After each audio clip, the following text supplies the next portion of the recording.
Сәлем достар, менің YouTube арнама қош келдіңіздер. Арнама жазылып, лайк басып, пікір қалдыруды ұмытпаңыздар.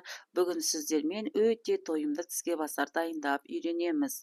Ең алдымен 450 грамм ұнымызға 50 грамм май қосамыз.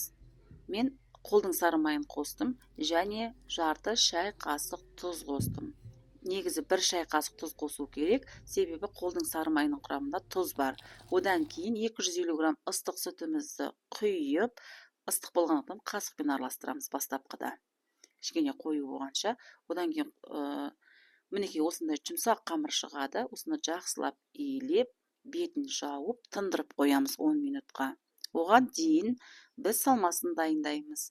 Салмасына 5 жұмыртқа, жусай және тадымына қарай тұз, дәмдеуіштер керек. Ең алдымен біз жусайымызды турап аламыз. Одан кейін жұмыртқамызды 4 бұрыштап, яғни кубиктап турап, оның үстіне тұзымызды, қызыл бұрыш, қара бұрышымызды қосып, жақсылап араластырып, салмасын дайындап аламыз.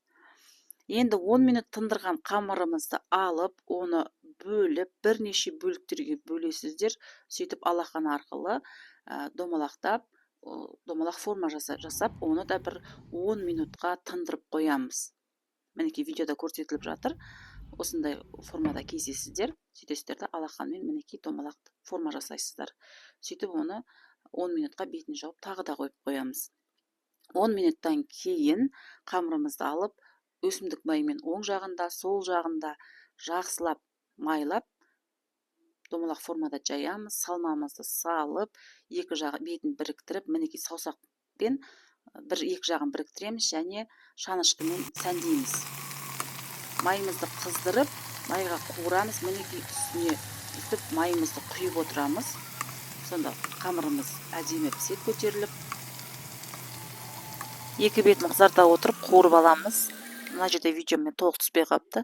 Мінекей біздің тіске басарымыз дайын. Үй жағдайында жасап көріңіздер. Сіздермен болған Айгүліктің асханасы. Менің арнама